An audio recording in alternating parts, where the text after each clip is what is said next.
Bonjour à tous, je suis super contente de vous retrouver pour une nouvelle vidéo, surtout qu'aujourd'hui on va parler de mes lectures du mois de janvier.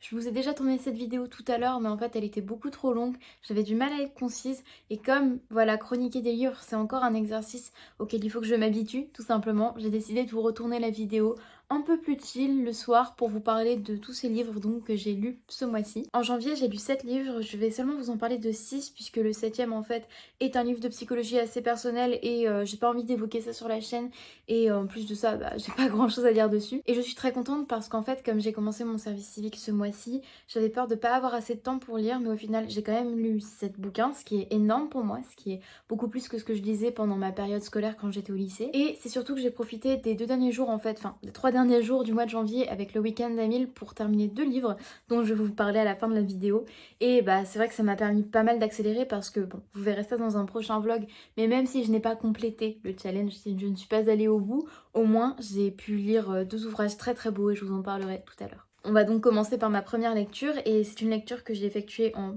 à peine 2 heures le premier jour de l'année.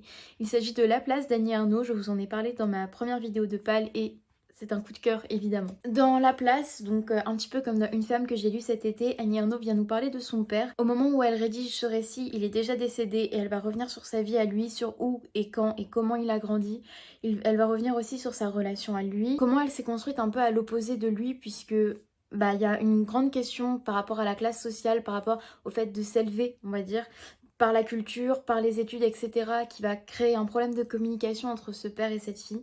Et j'ai trouvé que c'est un récit tellement touchant comme d'habitude avec Annie Ernaux. En fait, j'aime beaucoup son écriture tout d'abord parce que elle dit les choses de façon très simple, de façon très crue parfois. En fait, elle va vraiment droit au but. Elle a pas besoin de venir faire du mélodrame en fait, de dramatiser tout ce qu'elle raconte parce qu'en fait, toute la force de ces histoires, de ces récits, réside justement dans le fait qu'elle raconte ce qui s'est passé pour elle, elle raconte la vie de son père, de sa mère, de sa grande sœur, etc. Donc là dans l'autre fille. En fait, le fait qu'elle justement raconte l'histoire de quelqu'un d'autre, même si c'est son père et donc c'est quand même quelqu'un de proche, c'est qu'il y a quand même une distance par rapport à ce qu'elle raconte. Parfois on peut avoir un peu l'impression qu'elle est complètement coupée du côté émotionnel et c'est pas du tout le cas parce que justement moi je trouve que la force de l'émotion que le lecteur peut ressentir là-dedans vient de l'histoire même qui est racontée, de justement le fait que elle consacre un livre à son père. J'ai trouvé que c'était très intéressant puisqu'il y a la question vraiment dans ce livre du fait de la rupture de la communication entre elle et lui, puisque lui vient d'un milieu ouvrier très pauvre de Normandie. Elle est née dans ce contexte-là, donc de 2 parents qui étaient commerçants à la fin de la Seconde Guerre mondiale, et c'est grâce à ses études qu'elle va pouvoir s'ouvrir au monde, s'ouvrir à la littérature notamment, devenir prof, etc. Et donc petit à petit, la communication avec son père, bien qu'elle soit toujours existante jusqu'à la fin de sa vie, va être compliqué. Ce que j'ai trouvé très touchant, c'est que ce livre existe justement parce que son père est mort et que quelque part, le fait d'avoir perdu son père et d'avoir écrit ce livre, ça rétablit la communication entre ces 2 personnes, entre Annie Ernaux et son père. J'ai trouvé ce récit très touchant, très intéressant aussi sur le point de vue sociologique et vraiment j'ai été très émue à certains passages, notamment quand elle parlait de certains souvenirs avec son père. Je vais pas trop donner de détails pour ne pas vous spoiler, même s'il n'y a pas beaucoup de spoil, puisque c'est vraiment des livres qui se lisent très vite, dont vous connaissez l'histoire et qui se lisent surtout pour ce qu'Annie Ernaux a à dire de cette personne et tout simplement pour sa plume. Mais à la fin, elle raconte un souvenir qu'elle a avec son père, une anecdote si vous avez lu ce livre par rapport à la bibliothèque. Et vraiment, c'était peut-être sur les 10 dernières pages et là j'ai commencé à pleurer parce que c'était vraiment très émouvant et encore une fois elle n'a pas besoin d'en faire des caisses au niveau de l'écriture et moi j'adore son style justement pour ça, c'est que il y a un côté parfois un peu froid mais qui est plein de d'un panel d'émotions humaines en fait et de situations humaines, etc. Ce qui fait qu'on peut vraiment bien s'attacher à ces personnes qu'on n'a pas connues, qui ont existé, qui faisaient partie de la famille d'Annie Ernaux et voilà. Encore une fois, j'ai vraiment beaucoup aimé, c'est mon tout premier coup de cœur de l'année et en plus je l'ai lu le 1er janvier et je pense même avoir préféré La Place à Une femme que j'ai lu cet été. Vraiment je vous le conseille, en plus il se lit très rapidement. Ma deuxième lecture ce n'est pas un coup de cœur, j'avoue que j'ai un peu hésité à le mettre dans cette catégorie même si c'est pas très important, mais c'était une très bonne lecture et il s'agit de Normal People de Sally Rooney. Normal People, j'ai découvert cette histoire grâce à la série que j'ai vue cet été et j'ai vraiment regardé peut-être les 8 premiers épisodes cet été, je pleurais tout le temps à longueur d'épisodes, etc. J'ai terminé en prépa un jour où je devais travailler et j'en avais marre de travailler donc j'ai plutôt fait ça au lieu de faire mon latin. Normal People, c'est l'histoire de Connell et Marianne qui sont 2 adolescents qui ont grandi dans la même ville. Connell lui est issu d'une classe sociale plutôt basse basse. Sa mère est la femme de ménage de la famille de Marianne justement. Et Marianne quant à elle est plutôt bourgeoise, elle habite dans une très grande maison. Ils vont tous les deux au lycée en Irlande et là où Connell est plutôt populaire et il est apprécié de tout le monde, etc. C'est vraiment un garçon qui est né dans cette ville et qui est apprécié, qui a grandi avec les autres élèves, etc.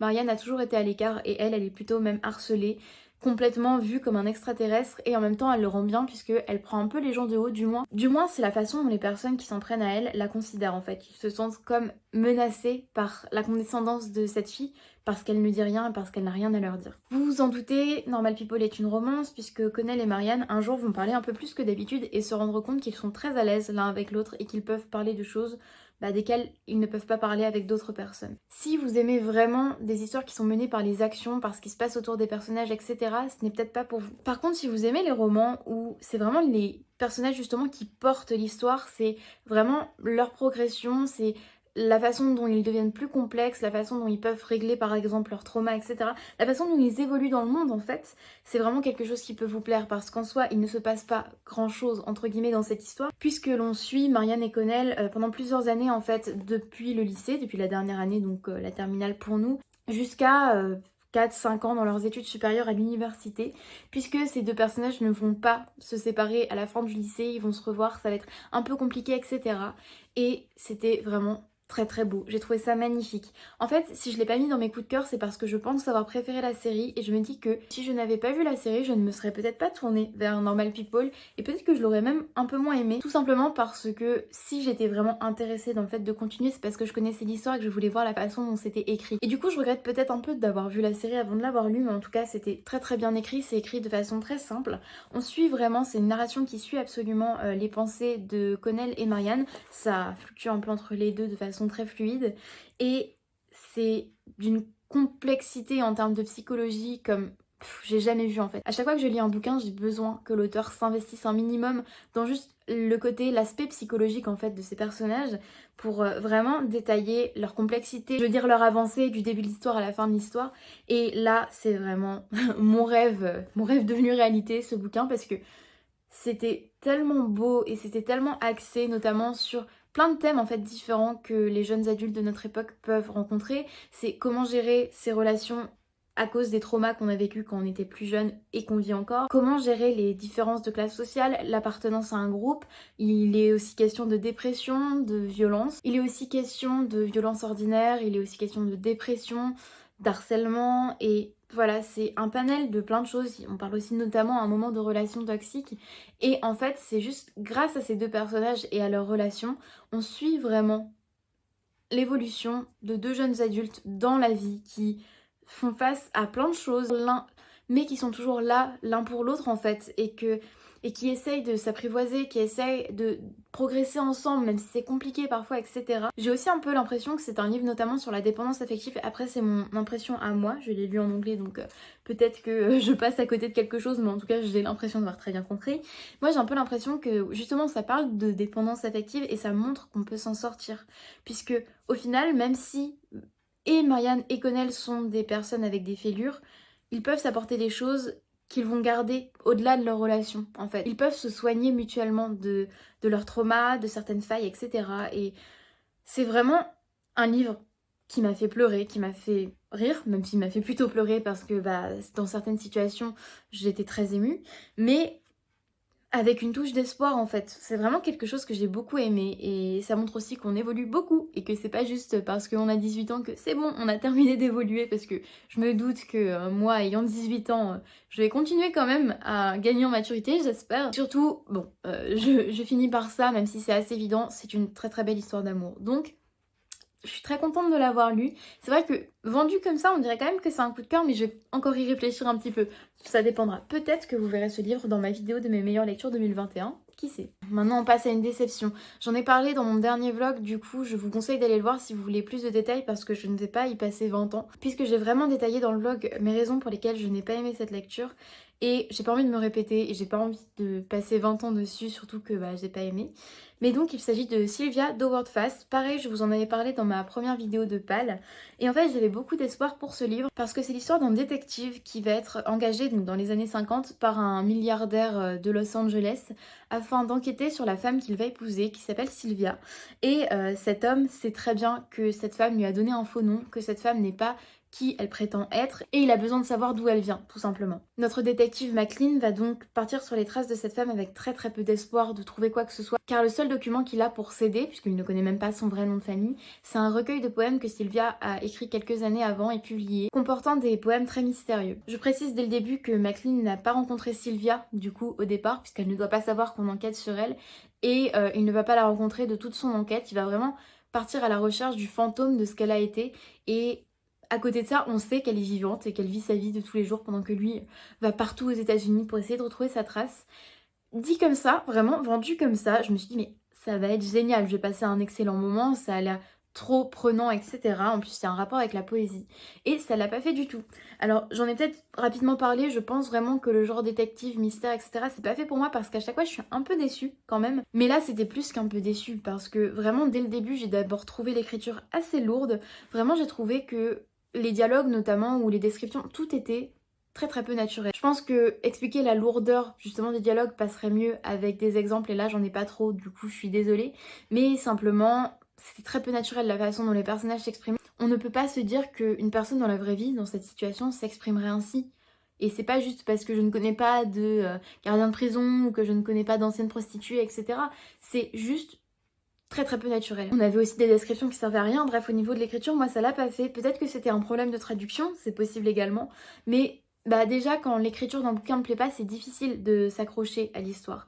Et ensuite l'histoire, bah c'est sûrement le genre qui me plaît pas, mais là j'ai trouvé que toute l'enquête de McLean se basait seulement sur des coïncidences et c'était tellement pas réaliste, enfin moi j'y croyais absolument pas. Si encore le personnage avait été suffisamment intéressant et complexe psychologiquement, j'aurais pu m'accrocher à lui, m'attacher à lui, mais là il m'a vraiment laissé de marbre. Et je peux même pas dire que c'est un détective intelligent ou rusé, puisque absolument toute l'avancée de son enquête tient simplement à la chance, parce qu'à chaque fois il a une chance de dingue, il arrive à tomber sur pile la personne dont il avait besoin dans une énorme ville. C'est juste un tout petit spoil. Vous pouvez passer 30 secondes dans la vidéo si vous pouvez pas l'entendre, mais à un moment il va voir un expert en poésie dans une université, donc un prof. Dans ses poèmes très mystérieux, Sylvia fait une métaphore très énigmatique sur une ville, et ce mec qui est fan de poésie, oh tiens, McLean, bah, je sais d'où elle vient, elle parle de tel endroit. Sauf qu'il n'y a rien dans le poème qui est vraiment utile pour comprendre d'où elle vient en fait. Il n'y a aucun indice en soi. Nous, on lit cette phrase, on peut pas se dire c'est bon, je le connais, elle vient de Bourg-en-Bresse. Enfin, c'est vraiment tous les éléments en fait de cette enquête qui tiennent à rien et du coup c'est pas crédible et moi ça m'a vraiment énervée. Dernier point que je vais évoquer rapidement parce que là je suis en train vraiment de parler de certains points qui m'ont énervée, il y en a beaucoup d'autres mais je vais pas tout mettre dans cette vidéo. J'ai trouvé qu'il y avait un problème aussi avec la représentation des femmes dans ce livre, puisque certes ça se passe dans les années 50, mais en fait pour le personnage principal, toutes les femmes qui ne sont pas Sylvia sont soit assoiffées de son attention, sont soit complètement ridicules, etc. Enfin, c'est pas dit aussi clairement, mais vraiment ce personnage que j'ai trouvé pas intéressant, qui avait des réactions disproportionnées, ce personnage qui ne ressentait rien pendant 250 pages et puis qui d'un coup va commencer à avoir des émotions et on sait pas d'où ça sort, enfin vraiment il y a aussi plein de réactions disproportionnées, des trucs qu'on ne comprend pas en fait dans le bouquin. Bah, ce personnage là qui n'a, disons-le, aucun charisme, va réussir à s'approcher de certaines femmes, etc. Et en fait, ça m'a beaucoup dérangée. Parce que quand je vous parlais tout à l'heure du fait que les dialogues étaient très peu naturels, ces femmes-là, certaines sont comme je l'ai dit assoiffées pour son attention, et bah voilà, une vieille femme bibliothécaire, vieille femme parce qu'elle n'a jamais été mariée, elle a 30 ans, attention, c'est vraiment la décadence. Juste parce que c'est apparemment ridicule de ne pas être mariée et de travailler dans une bibliothèque à 30 ans à l'époque, et prête à tout quitter, à vraiment tout mettre au sol, et qui n'est même pas en plus super sympa avec elle. Enfin, et là cette nana elle était juste là dans le bouquin pour prouver que elle n'était rien à côté de Sylvia en fait. C'était toujours Sylvia, ce fantôme latent à côté de toutes les autres femmes qui en fait faisait que peut-être malgré lui l'auteur donnait une impression tellement sexiste. Enfin, les personnages féminins ne sont pas du tout mis en valeur et je pense notamment à un autre personnage vers la fin qui s'exprime justement de façon très lourde et c'est pas du tout réaliste en fait et qui se qualifie elle-même de grosse dans le dialogue, au moins 4 fois par ligne. Je ne veux pas insulter l'auteur parce que si ça se trouve c'est juste mon interprétation et c'est juste que moi ça m'a dérangé alors que effectivement dans les années 50 les droits des femmes et la façon dont les femmes étaient perçues c'était pas trop ça. Mais ça me donne juste l'impression en fait que le narrateur en a strictement rien à battre des femmes et ça appuie encore plus l'obsession pour cette Sylvia qui, moi, m'a laissée froide en fait. Parce que même si effectivement elle a une histoire triste, je n'ai rien ressenti pour elle. Alors le fait qu'à côté de ça, toutes les autres femmes soient des potiches qui ne servent à rien et qui sont juste là pour glorifier le personnage principal qui n'est même pas intéressant, c'était très lourd. Enfin bref, c'est une déception pour moi, donc peut-être que c'est simplement le genre qui ne m'intéresse pas. Je suis vraiment désolée si c'est un livre que vous avez apprécié parce que bah, je sais que tout le monde a le droit de donner son avis sur des bouquins, sinon Booktube ce serait un peu chiant. Mais peut-être qu'en fait les détectives c'est juste pas mon genre parce que c'est pas la première fois que ce genre de bouquin me laisse un peu de marbre, mais là vraiment il y a quand même des aspects qui m'ont énervée. Donc je suis quand même contente de l'avoir lu pour me mettre fait un avis parce que ça faisait longtemps que j'avais envie de le lire. Je ne connais absolument pas Howard Fast, mais très clairement moi je pense passer mon chemin pour ces autres livres. Rapidement ensuite je vais vous parler de la biographie de Marceline Desbordes-Valmore de Stefan Zweig que j'ai lu dans la foulée la semaine d'après. Marceline Desbordes-Valmore c'est une poétesse du 19e siècle française que j'ai rencontrée il y a 2 ans. Totalement par hasard j'ai acheté son recueil chez un bouquiniste de Strasbourg. Et en fait, j'ai beaucoup aimé la façon dont elle écrivait de manière assez simple, on va dire, dans le sens où elle a des rimes simples, des mots qui riment très souvent ensemble, pleurs, cœur, etc., ce genre de choses, mais d'une sincérité, en fait, il y avait une sincérité vraiment qui se dégageait de ces mots, qui fait aussi que ces poèmes pouvaient être vraiment universels par rapport notamment aux sentiments amoureux ou à la trahison justement amoureuse, ce genre de choses. Et moi j'ai trouvé ça très touchant en fait, c'était un recueil que j'ai vraiment trouvé touchant. Je trouve que c'est vraiment de la belle poésie, même si effectivement peut-être qu'il y a de la poésie un peu plus complexe. Je sais que je veux pas paraître élitiste dans mes propos parce que moi j'aime beaucoup Marceline Desbordes-Valmore, mais on lui a reproché d'écrire de la poésie clairement simple et c'est notamment évoqué dans le bouquin, de la poésie pour femmes, pour pleureuses, de la poésie hystérique. Parce qu'effectivement, Marceline Desbordes-Valmore parle énormément de ses sentiments et c'est aussi ce qui est expliqué dans cette histoire. Et d'ailleurs, j'ai beaucoup aimé la plume de Stefan Zweig, mais je reviendrai là-dessus après. En fait, c'est une femme qui est entière dans ses émotions et qui n'a aucun problème à les livrer sur papier, à se confier totalement, même si à côté ça peut un peu foutre la merde par rapport à sa vie personnelle. Et bah qu'à côté elle dit oui non bon c'est pas grave j'écris ce poème mais t'inquiète pas, enfin n'en prends pas compte etc. Elle est complètement honnête dans ses poèmes et elle ose porter sa voix en fait. Et bref, j'ai trouvé que c'était vraiment très intéressant d'avoir cet aspect-là de sa vie. Mais surtout en fait on en apprend plus sur sa vie qui justement est très compliquée puisque dès le départ elle va subir la mort de sa mère et un naufrage. Enfin bref, ça va être très compliqué pour elle. C'est vraiment une femme qui va grandir en étant assez démunie. Même si parfois la chance va lui sourire grâce à sa carrière de comédienne, ça va être très compliqué. Et ensuite, pareil avec son mari, ils vont vivre quand même dans une situation assez précaire, etc. On parle aussi de la mort de ses enfants, etc. Enfin, voilà, c'est une femme qui a vécu des choses difficiles et moi je m'attendais pas du tout à ça parce que je pensais vraiment que puisqu'elle était poétesse à l'époque, donc ça impliquait qu'elle avait forcément eu un accès à l'éducation et bon, j'avoue que je ne m'y connais pas trop en termes d'éducation au 19e siècle, mais comme elle est née vraiment pour le coup à la fin du 18e, je savais que bah, c'était un peu compliqué à l'époque l'éducation pour les filles et du coup je pensais vraiment qu'elle venait d'une classe sociale plus haute et au final pas du tout. Du coup j'en ai appris plus, j'ai aussi appris comment d'autres auteurs ont pu l'apercevoir. Ce qui est vraiment dommage, et ce n'est pas du coup le cas de Stefan Zweig, et justement il en parle dans le livre, c'est que pour beaucoup d'auteurs, la quête principale de l'œuvre de Marceline Desbordes-Valmore n'était non pas d'analyser sa poésie et de voir en quoi elle était jolie, ou d'ailleurs certains auteurs n'aimaient pas du tout sa poésie, comment la critiquer, tout simplement parce que c'est aussi légitime. En fait, il y a eu toute une quête sur qui était l'amant de Marceline, puisque elle parle dans ses premiers poèmes, dans beaucoup de ses poèmes même, d'un jeune homme qui lui a brisé le cœur, qui a eu un comportement pas bien avec elle, voilà, on va dire ça. On est passé par là nous aussi, donc forcément, nous qui lisons Marceline Desbordes-Valmore à 16 ans, c'est vrai que la poésie nous parle quoi. Mais du coup, voilà, en fait, de la part de ces hommes, toute la quête c'était de savoir de qui était son amant. Et on s'en fiche un petit peu, ce qui compte c'est sa poésie quand même, c'est la façon dont elle en parle. Du coup voilà, j'ai été très contente de découvrir sa vie et au-delà de ça, je trouve que Stefan Zweig a une très belle écriture, je ne saurais pas vraiment la décrire puisque là c'était une biographie, mais j'ai trouvé ça fluide, j'ai trouvé que la distance qu'il mettait entre lui et Marceline était juste dans le sens où effectivement lui est un auteur, etc. Il parle de comment il a découvert Marceline, enfin voilà, mais voilà, j'ai trouvé qu'il y avait une distance entre les deux qui était correcte, qui était celle qu'il fallait. Je sais pas si vous comprenez ce que je veux dire, mais je me comprends. Je suis très contente d'avoir découvert Stefan Zweig. D'ailleurs, n'hésitez pas à me recommander en commentaire ses œuvres. Je crois qu'on m'en a déjà recommandé sur Instagram. Et aussi très heureuse d'en savoir plus sur Marceline, qui est une femme vraiment admirable. Le week-end d'Amil m'a permis de terminer un livre que j'ai commencé en mai. Circé. Et d'ailleurs, moquez-vous de moi, puisque au moment où je vous parle, en fait, il y a 3 jours, j'ai retrouvé à la cave mon premier exemplaire de Circé. En vrai, ça aurait été drôle de vous montrer les deux bouquins comme ça, mais voilà, je n'ai que celui-ci en haut. Je pense que l'autre, je vais le donner du coup. Donc en fait, Circé, c'est un bouquin que j'avais perdu en mai, mais au-delà de ça, c'est l'histoire de Circé, qui est une déesse. Elle est la fille d'Hélios, donc le dieu du soleil. Elle a 3 frères et sœurs et va être exilée sur une île après avoir commis un méfait, par amour, mais malheureusement tout va mal tourner. Et en fait, cette histoire suit son évolution sur cette île, comment elle va apprendre à vivre seule, les gens qu'elle va rencontrer également, puisque des mortels vont venir sur sa plage pour faire des escales en fait. On va également découvrir d'autres personnages mythologiques importants, je pense notamment à Ulysse, Dédale, etc. Et en fait, elle va voir passer ces gens sur son île le long de son existence immortelle. Et c'est vraiment tout le développement de ce personnage qui au départ est pas craintif, mais vraiment pas aimé à la maison. Vraiment, elle a une mère infecte, des frères et sœurs qui la maltraitent, etc. Elle est vraiment perçue comme l'enfant raté, elle a une voix de mortel notamment.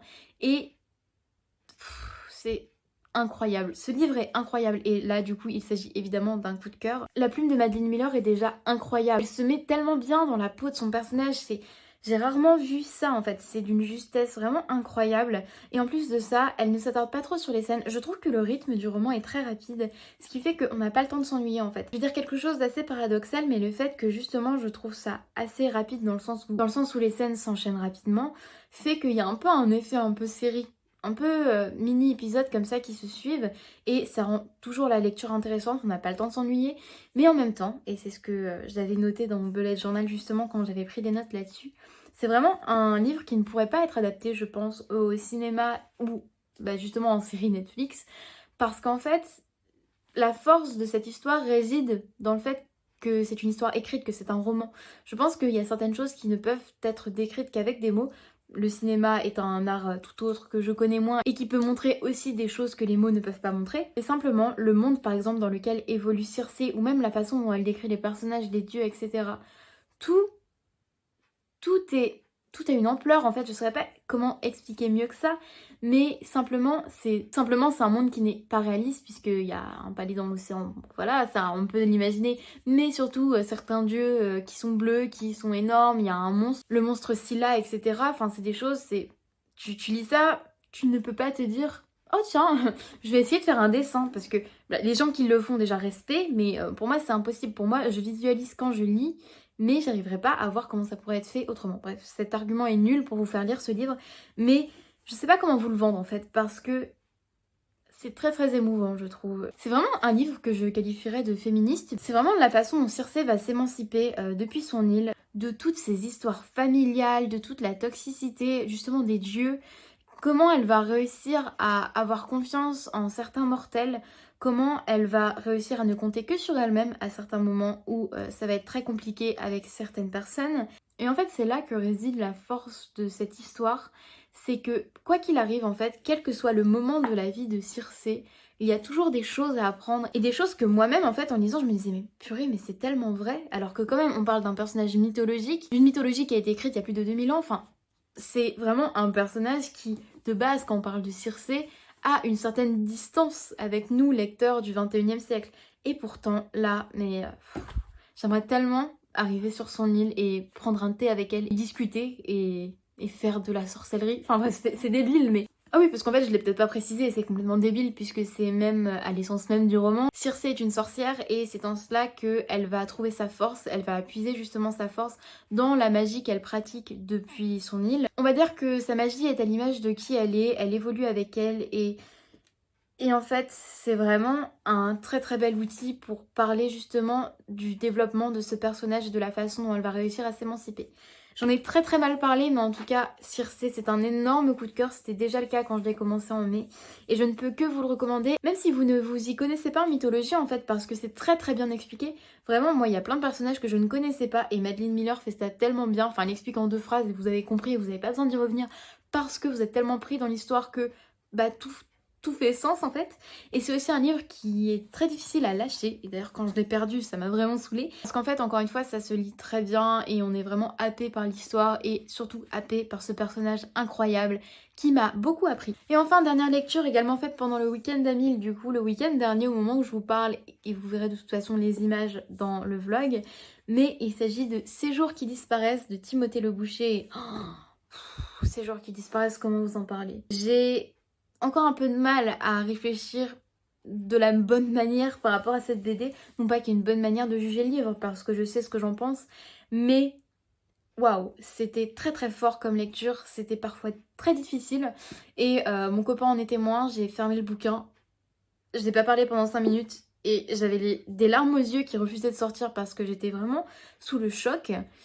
Et putain, l'angoisse quoi, vraiment j'étais en angoisse totale après cette lecture. Alors je vous rassure, c'est pas gore, mais c'est juste psychologiquement très dur et je vais vous expliquer pourquoi. Lubin est vraiment un jeune homme lambda qui vit dans un appartement un peu miteux, qui a une sœur, une mère qui l'aime beaucoup, des amis autour de lui avec qui il fait des spectacles de magie. Lui c'est un grand sportif, il est trapéziste, je sais pas, acrobate, pardon, acrobate, j'avais perdu le mot. Et en fait, dès le début de l'histoire, il va se rendre compte que il y a des jours qui passent et il ne les vit pas. Et en fait, au départ, il pense avoir dormi pendant 24 heures, mais il va vite se rendre compte qu'il ne vit plus, qu'il n'est plus lui-même un jour sur deux, et qu'une autre personne prend le contrôle de son corps et de sa vie. Donc déjà, vous voyez maintenant que c'est très très fun comme histoire. Très vite, en fait, ces deux Lubins, celui qui est là depuis toujours et qui ne sait pas ce qui lui arrive, et le deuxième qui a pris place dans ce corps, vont réussir à rentrer en contact à l'aide de FaceTime. Et le problème, c'est que plus l'histoire va avancer, plus ce deuxième Lubin va prendre le pas sur la vie du premier Lubin. Je ne vous en dis pas plus parce que j'ai pas envie de vous spoiler et moi je ne m'attendais pas du tout à découvrir cette histoire, à découvrir tous ces éléments en fait, puisque je savais simplement que c'était un garçon qui vivait un jour sur deux et qui ne savait pas ce qui se passait. Mais voilà, je ne connaissais pas les autres détails, ils m'ont beaucoup surpris, je les ai beaucoup aimés. Donc je laisse ça là quant à la description.